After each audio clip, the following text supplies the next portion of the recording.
Olá e bem-vindos! A história que vamos contar hoje é, no mínimo, fascinante. Vamos recuar até 1580 para perceber como é que Portugal, um império global na altura, acabou por ter como rei o seu maior rival, o rei de Espanha. E o mais curioso? Não foi só pela força das armas. Foi, acima de tudo, uma campanha política calculada ao milímetro. Tudo começa aqui, em 1578. Imaginem o choque. O jovem rei de Portugal, Dom Sebastião, desaparece no meio da Batalha de Alcácer Quibir, no norte da África. O problema? Ele não tinha herdeiros. De um momento para o outro, o gigantesco Império Português fica sem líder, mergulhado numa crise que ninguém sabia como resolver. E esta era a pergunta que pairava no ar. E as apostas não podiam ser mais altas. Não estava em jogo apenas um trono, mas sim o controle de um império com rotas comerciais que davam a volta ao mundo, de África à Ásia e à América do Sul. Pois bem, depois da morte de Dom Sebastião, a coroa passa para o seu tio-avô, o cardeal Dom Henrique, que já era muito idoso e morre pouco depois. E aí instala-se o vazio de poder.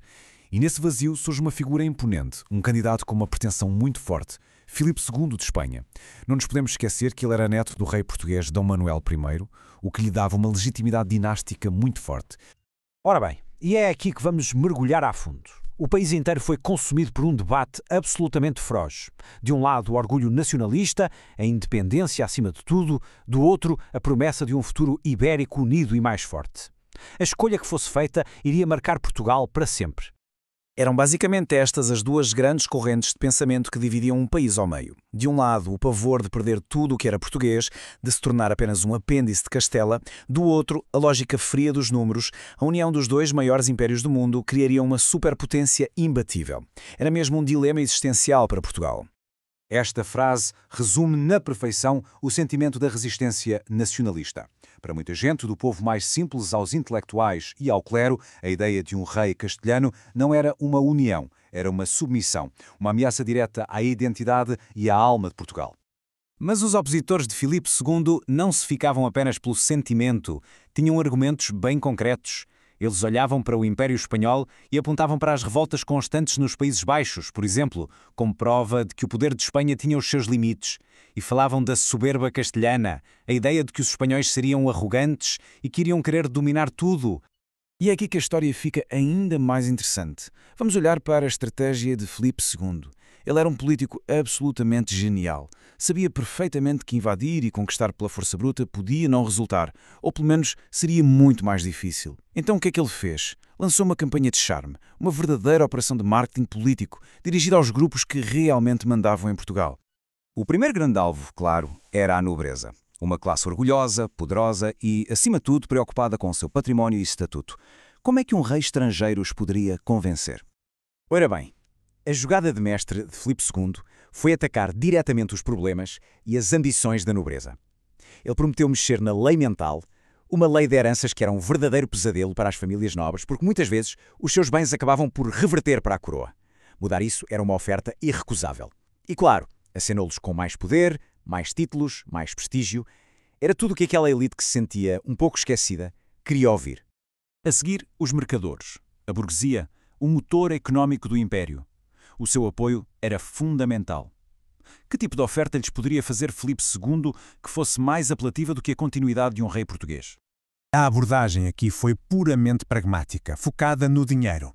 Filipe II ofereceu-lhes a chave para um problema gigante, a prata das Américas, que era essencial para comprar especiarias na Ásia.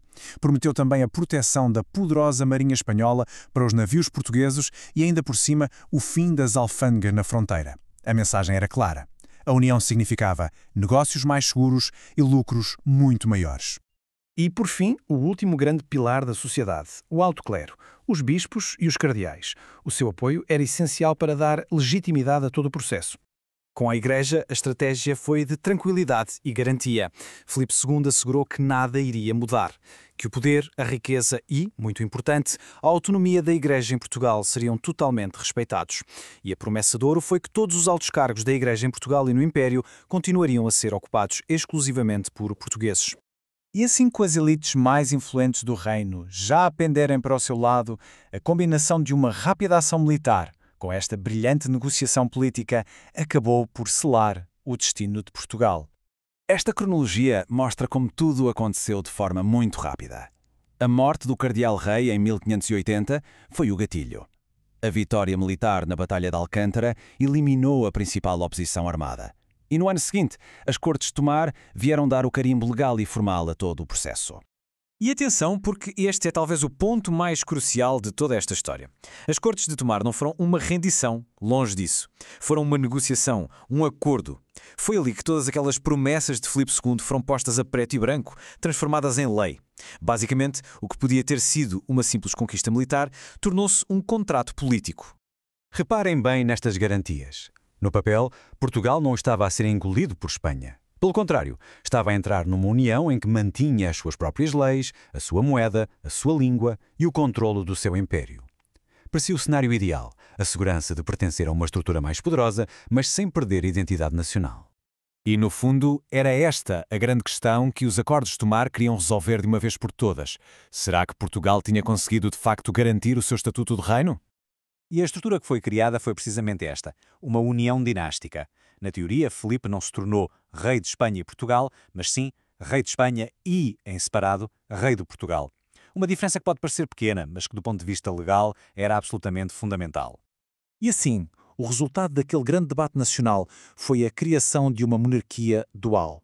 As elites portuguesas, através de uma negociação muito inteligente, conseguiram salvaguardar a autonomia do reino dentro de um quadro imperial muito maior e mais poderoso. Isto deixa-nos com uma pergunta no ar, não é? Este acordo, tão bem negociado, tão detalhado no papel, seria mesmo uma união de iguais ou era apenas uma promessa à espera do momento certo para ser quebrada? A resposta a esta pergunta viria a ser dada ao longo dos 60 anos seguintes da União Ibérica. E essa é outra história. Obrigado por nos acompanharem.